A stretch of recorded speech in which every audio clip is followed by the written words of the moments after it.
더불어민주당 이재명 대표가 당무에 복귀했지만 친명계, 비명계 통합 과제부터 사법 리스크까지 여전히 풀어야 할 숙제가 남아 있습니다. 어제 이원욱 의원 SNS에 이런 글을 남겼죠.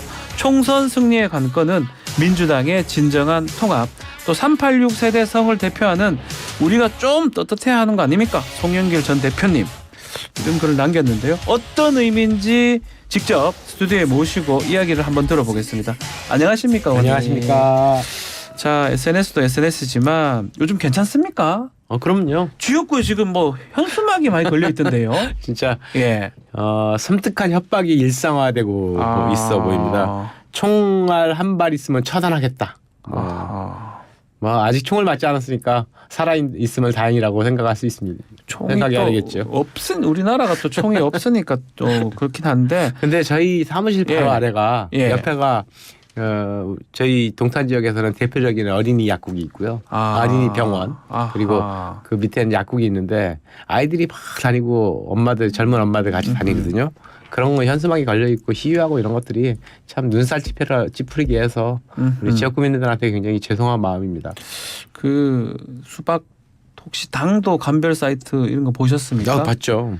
뭐 이렇게 그 분류하면서 우리 의원님도 좀 당도가 높다고 나왔습니다. 4분이 안 나왔더라고요. 5가 가장 높은 사람인데 아직까지 뭐 이렇게 이재명 대표가 왈가왈부하지 말자라고 하는데 논란은 계속되는 것 같아요. 이재명 대표는 이렇게 말을 했지만 뭔가 부족한 건가요?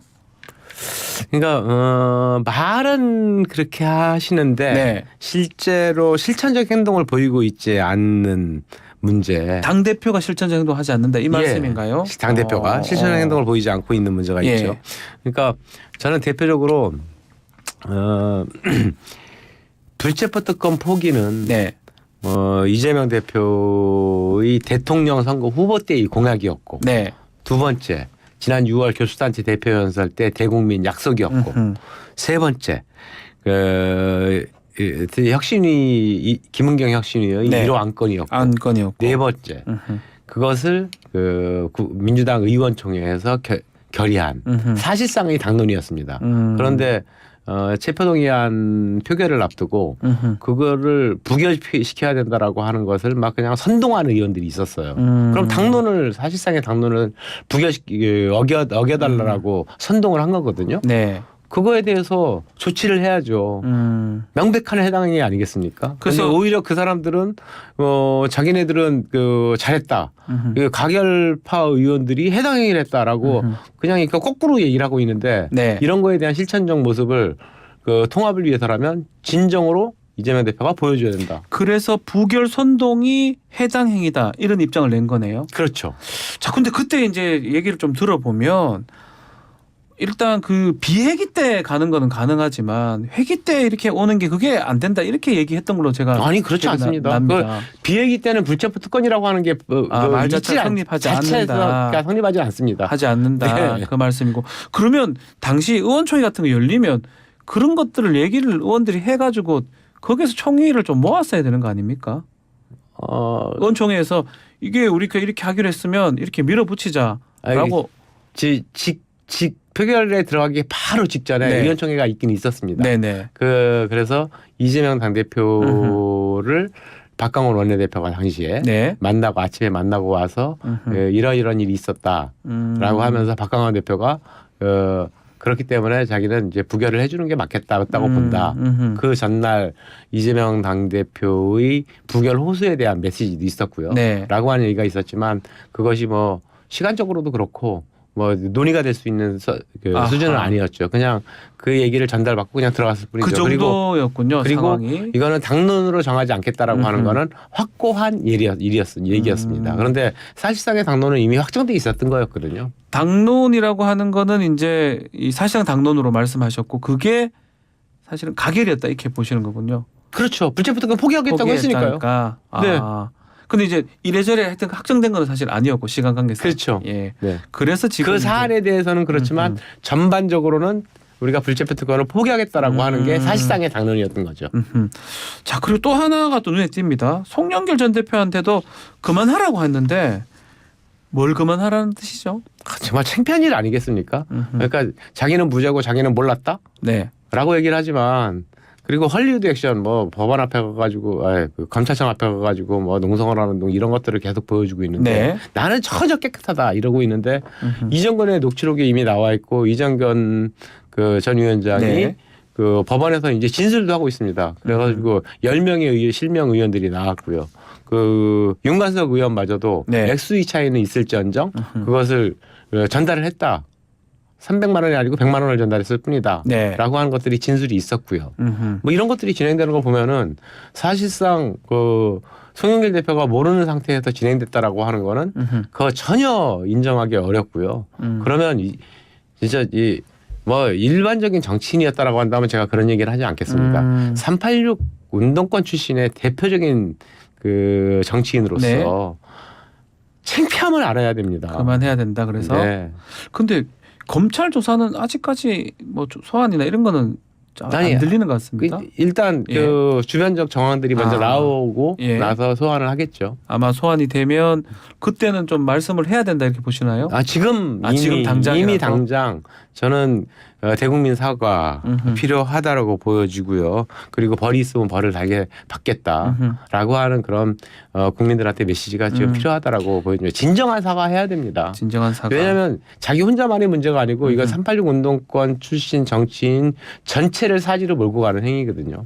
그럼 만약에 이 지금 아직까지 할 얘기인지는 모르겠지만 혹시나 송영길 전 대표가 내년에 총선에 출마한다면 민주당에는 안 좋다. 그건 지도부가 알아서 할 문제인데 뭐 출마할 예. 수 있겠습니까? 가능성도 없는 얘기겠죠. 그러면 뭐 지금 추미애 전 장관이라든지 조국 전 장관도 언급이 됩니다. 이분들은 어떻게 보십니까? 그러게 말입니다. 본인들의 이제 선택할 문제겠지만 조국 전 장관은 만약에 출마를 하신다고 네. 한다면 그 조국의 강을 다시 한번 소환하게 될 거라고 하는 생각이 저는 개인적으로 들고요. 추미애 전 장관만이 아니고 뭐 박지원 그 전 국정원장 그다음에 정동영 전 예. 원장님 등등 해가지고 대표님 해가지고 막 올드보이들이 이제 막 그 출마하시겠다고 이렇게 하고 다니고 계시는데 그것이 과연 국민들이 볼 때 진짜 민주당의 새로움을 만들어내는 아주 훌륭한 그 모습이네라고 할 것인가 아니면 눈살을 찌푸리게 할 것인가라고 하는 거를 좀 판단을 해봐야 되겠죠. 지도부가 알아서 결정하리라고 봅니다. 공천도 그렇고 지금 보면 말씀대로라면 좀 이렇게 부결 선동했던 그 사람들 뭐 이른바 친명일 수 있겠죠. 그분들을 좀 징계하는 게 이재명 대표의 어떤 통합의 행보, 말이 아닌 행보다 이렇게 보시는 겁니다. 그거 아까는 그런 가장 중요하다 이렇게 보시는 거군요. 근데 한편으로는 또 이렇게 왈가왈부하지 마라라고 일성을 했잖아요. 그러니까 말로만 그러잖아요. 실천적 행동이 아무것도 보이지 않습니다. 않지 않습니까? 그렇다고 이제 본인 친명인데 그 징계하는 게 또 쉽지는 않잖아요, 사실은. 그러니까 말로만 하는 그냥 허울뿐인 얘기다 이렇게 들을 수뿐이 없는 거죠. 저희가 계속해서 요구해왔던 거 김남국 코인 사건 어떻게 할 거예요? 송영길 돈봉투 사건에 대해서 처리 어떻게 할 겁니까? 이런 거에 대해서 단호한 조치를 보여야 반사이익으로 나는 선거를 치르겠다라고 하는 것이 아니고 민주당의 무너진 도덕성, 신뢰를 회복해야 민주당이 진정으로 국민들한테 사랑받는 정당으로 태어나지 않겠습니까? 그 많습니다. 뭐 이제 뭐 가짜 뉴스를 양산해왔던 의원들에 대한 문제라든가 뭐 이런 것들을 어떻게 처리할 것인가. 그리고 당헌 80조에 따르면은 그 뇌물 사건 등으로 인해서 그 기소가 됐을 때 네. 당장 당무를 정지하게 되어 있거든요. 네. 뭐 그런 문제를 지금 아무것도 처리를 하지 않고 있습니다. 그런데 지금 뭐 무슨 말씀인지는 알겠는데 지금 통합을 좀 강조하는 상황에서 이런 메시지 내는 거는 좀 부담은 없으십니까? 이원우 의원님께서는? 아니 그 통합이 되려면 이게 이런 민주당의 겁니까? 근본적인 문제들을 해결을 해야지만 통합이 되는 거죠. 네. 근데 일각에서는 또 이런 얘기가 있습니다. 뭐 기분 나쁘게 듣지는 마시고요. 이렇게 말씀하시는 이유 중에 하나가 공천하고 연관되는 거 아니냐, 비명계들. 그러니까 그렇게 얘기를 하는데 정말 황당한 얘기죠. 그러니까 말 입을 닫고 있으면 이런 얘기하면 오늘 또 이제 개딸들로부터 강성 유튜브로부터 또 공격을 당하실 거예요. 공격 당할 수도 있다고요. 그렇지. 가만히 있으면은 공격 안 당하고 실제로 문자도 그렇게 옵니다. 개딸들이 야 우리 이재명 대표한테 협조하면 우리도 너 공천 받는데 아직 노력해 줄게.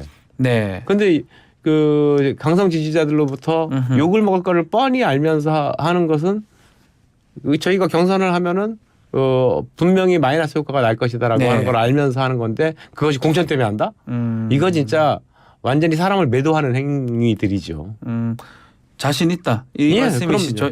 그 지금 이제 보도 보면 약간 친명이 내세우면서 그 예를 들어서 비명 지역구에 이렇게 나선다라는 보도가 있더라고요. 친명계 후보들이 나서서 이제 경선을 하면 좀 이렇게 비명들 떨어뜨릴 수도 있다. 이런 보도들도 있는데 그것도 좀 사실 확인되고 있는 부분인가요? 김어준 뉴스 그 유튜브에서 이제 그런 그 여론조사 결과들이 네. 이렇게 나오고 있는데 그것이 어느 정도 진실성이 확실한지 모르겠어요. 최근에 여론조사 업체들이 네. ARS 여론조사는 지금 신뢰할 수가 없다. 예. 그래서 이제 더 이상 그런 거와 관련돼서는 조사를 안 하겠다라고 하는 발표도 하고 이랬지 맞습니다. 않았습니까? 전화 응답만 이제 좀 하는 걸로. 네, 네. 그래서 일부 여론조사 기관에서 그런데 이제 지금 이게 대부분 하고 있는 것들이 ARS 여론조사라고 네. 하는 게 그 적극적 지지자들의 과표집 현상들이 보이고 있어서 이게 신뢰성이 떨어진다라고 하는 거에 대한 판단이거든요. 전문가들의 판단인데 지금 일부 윤영찬 의원이라든가 저희 지역이라든가 네. 이렇게 조사를 해온 것들은 전형적 ARS 조사가 이어서 그것이 신뢰성 여부는 판단할 수가 없겠죠. 그리고요. 그 ARS 하나 부탁드릴게요. 예. 저희가 비명계가 아니고 저희는 혁신계입니다. 아 그렇습니까? 예. 혁신계 불러주세요. 혁신계. 네, 네. 민주당을 혁신하자라고 해서 나온 거지. 예. 이재명 대표가 민주당을 제대로 혁신해 준다면 얼마든지 협조하고 얼마든지 그 통합된 정당을 만들어갈 생각이 있습니다. 자 혁신계 알겠습니다. 네. 자 이재명 대표 어제 전현직 원내대표 만났는데 홍영표 전 원내대표가 좀 주목을 받았습니다. 전 어떻게 이 만남은 어떻게 보십니까? 홍영표 전 대표랑 이재명 대표 만남. 그러니까 이재명 대표 아니 이제 다 단둘이 만난 건 아니고 아니죠. 같이 만난 거죠. 여러 원내대표들 만나게 되니까 그러니까 거기에 장애 혼자만 안 가는 것이 오히려 더 두드러진 그 행위라고 보였을 테고요. 그리고 당연히 가야죠. 아무리 바쁜 일이 있어도 당 대표가 전현직 원내대표를 만난다라고 하면 가가지고 따뜻하게 얘기하는 것이 맞다라고 보여집니다. 그 얘기했던 것 같아요. 이 공격에 대한 실질적 조치 좀 필요하다. 아마 제가 봤을 때는 이 플랜카드 같은 거 좀 뭔가 방치하면 안 된다 이런 뜻으로 보이기도 하고 또 이원 의원님 좀 생각나기도 하더라고요. 네. 그래서 그것들이 전해졌고 이재명 대표가 그걸 받을 수도 있을 것 같기도 하고요. 어떻게 보십니까? 아니 안 받겠죠. 그러니까 지금 그 개딸들과 강성 유튜버들이 진짜 이제 점점점 아마 선거가 가까워지니까 그럴 것 같기도 한데 그 공격이 극에 달하고 있는데요. 그러니까 그거 개딸들과의 단절, 강성 유튜버의 단절이라고 하는 것이 필요하다라고 하는 거는 오래전부터 지적되어 왔던 문제입니다. 제가 벌써 몇 개월 전에 의원총회 비공개 의원총회 때 개딸들과 단절해야 됩니다. 제가 바로 앞에 있는 이재명 당대표를 보면서 얘기를 했습니다. 그리고 간단하게 그 결심을 보여줄 게 있습니다. 이 제명인의 마을 이장직을 사퇴하십시오. 그거 하지 말아달라. 거기가 제명인의 마을이라고 하는 게 지금 개딸들의 완전히 그 온상이 되어 있는데 하여튼 이른바 혁신계 의원들을 공격하는 그 온상이 되어 있고요. 그것만 해도 1차적인 메시지는 보여지는 거거든요. 근데 지금까지도 안 하고 있습니다. 아마 앞으로도 안 할 겁니다. 안 할 거다. 그러면 이 그런 그 개딸로 불리는 이른바 강성 지지층 이렇게 단절을 못 한다면 내년 총선에도 영향을 줄 거라고 보시는 겁니까? 당연히 영향을 주죠. 개딸이라고 하는 게 이게 20대 총선 때요. 그러니까 4년 전 총선 때 황교안 대표가 태극기 부대와 함께 놀았던 모습 그때하고 완전히 일치됩니다. 태극기 부대랑 개딸이랑 똑같다고 보십니까? 이제 그쪽은 극우, 이쪽은 그 강성 완전히 민주당의 극자라고 볼 수는 없겠지만 강성 지지층. 그리고 당시에도 태극기 부대는 그 이른바 광범위한 중도층들한테 그 국민 혐오 대상이 됐고요. 지금도 개딸이라고 하는 용어 자체가 그 자기들이 만든 용어거든요. 이제는 개딸이라고 부르지 말라고 합니다. 내가 왜 개딸이야? 라고. 그러니까 그 국민 혐오 용어가 된 거를 자기들 스스로가 알고 있습니다. 그 정도로 그 개딸이 그 지금 이런 식으로 뭐라고 할까요? 그러니까 난동을 부리고 행패를 부리는 행토에 대해서 누가 국민들이 그거를 잘하고 있다라고 보겠습니까?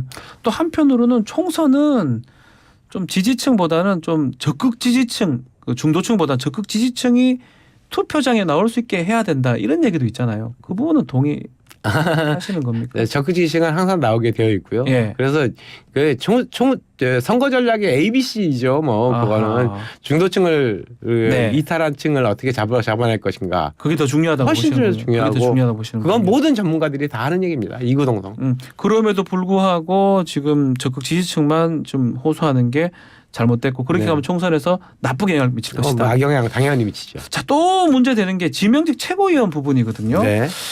어떻게 지금 누구를 앉히느냐 인선 관련해서 여러 가지 얘기가 나오는 것 같습니다. 네. 자, 박정현 전 대덕구청장 얘기도 있고요. 예. 어떻게 보십니까? 누구 하는 게 맞다고 보십니까? 지도부가 알아서 할 일이고요. 네. 사실상 관심도 없습니다. 그러니까 송갑석 이름이 그 혁신계획위원이었던 송갑석 예. 그 최고위원을 그만두게 만들고요. 그리고 박강원 원내지도부를 사실상 그만둘 수뿐이 없게 만들고 네. 그런 분위기를 조성해 놓고 조정식 사무총장은 지금 계속 그대로 사표를 냈음에도 불구하고 계속 예. 유임시키고 예.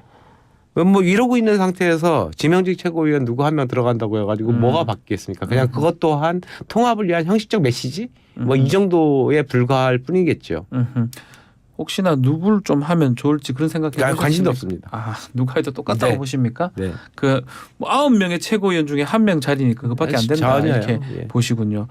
알겠습니다. 기존에 있는 사람 몰아내고 지금 새롭게 넣는다고 해야지 무슨 의미가 있겠습니까? 자, 여당 얘기도 좀 해보면 네. 국민의힘도 지금 인요한 혁신이 어제 위원 발표가 됐는데 자, 뭐 여성도 있고 청년도 많지만 의원들이 좀 있습니다. 네. 정치인들 예. 박성중 의원이라든지 김경진, 오신환 예. 위원장들이 있는데 어떻게 보셨습니까?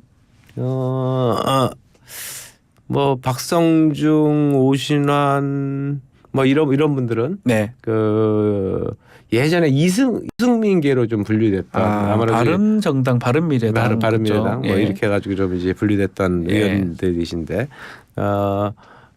좀 중도층의 정치인들을 좀 포진시키고 싶지 않았나라고 하는 이런 느낌이 들었고요. 네. 1차적으로는 민주당의 김은경 혁신위원회가 만들어졌을 때 예. 그때는 저 김은경 혁신위원장이 어떻게 인선됐지? 뭐 친명 아니야? 뭐 이런 거를 찾는데 언론이 굉장히 주목을 했었는데요. 네. 근데 이번에는 그런 거보다는 언론이 훨씬 더 긍정적 평가들이 많은 것 같습니다. 그러면 말 나온 김에 김은경 혁신하고 비교하면 어떻습니까? 그러니까 그런 면에서 그 초창기 출범은 언론으로부터는 훨씬 긍정적 평가, 그다음에 주목도 받고 있더라고 보여지는데 네. 저는 그 김은경 혁신위 때도 그렇지만 그때 그 당시 이제 뭐 친명계가 또 만들었다 뭐라고 하더라도 제발 잘 되기를 바란다라고 하는 그런 얘기들을 수차례 걸쳐서 했거든요. 네. 이번도 마찬가지입니다. 국힘의 혁신도 정말 잘 되기를 바라고요. 이게 여당이잖아요, 여당의 무한 책임이라고 하는 게 있는 겁니다. 네. 민생을 어떻게 챙길 것인가, 정쟁을 그만두고 국민 통합을 어떻게 이루어낼 것인가라고 하는 것이 여당이 해야 될 무한 책임의 정치인데요. 네. 그런 정당으로 다시 태어나는 국민의힘이 되기를 바라고 인요한 위원장이 그런 역할을 좀 충실히 수행해 주기를 바라는 생각입니다. 자, 그리고 좀 시간이 얼마 안 남았지만 어제 박정희 전 대통령 서거 44주기 추도식인데 여기서 지금 박근혜 전 대통령하고 윤석열 대통령 또 여당의 핵심 인사들을 좀 만나는 모습까지 보였습니다. 어떤 의도로 이렇게 봐야 됩니까? 뭐 TK 민심 좀 잡고 싶겠다 뭐 이런 의도였던 것 같은데요. 네. 근데 TK 민심만 잡으면 총선 승리할 수 있나? 뭐 그런 경우에는 그런 면에서는 많이 부족한 면이고요. 네.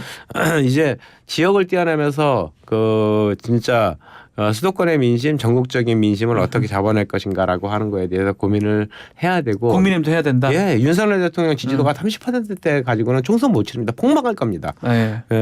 그래서 만약에 내년 선거가 그런 식으로 해서 치러지고 민주당이 또 뭐 진짜 200석 하고 이럴 수도 있거든요. 아, 그럴 수도 있어요. 그럴 수도 있다고 저는 보여집니다. 지금 워낙 못하니까. 예, 알겠습니다. 근데 그 이후에 남는 것은 극한 투쟁, 무한 투쟁뿐이 없을 것 같은데. 예. 교육개혁, 연금개혁, 노동개혁 등 얘기했지 않습니까? 그런 것들을 좀 충실하게 수행해 주길 바랍니다. 알겠습니다. 자, 오늘 말씀은 여기까지 듣겠습니다. 감사합니다. 네, 고맙습니다. 이원욱 더불어민주당 의원과 함께했습니다.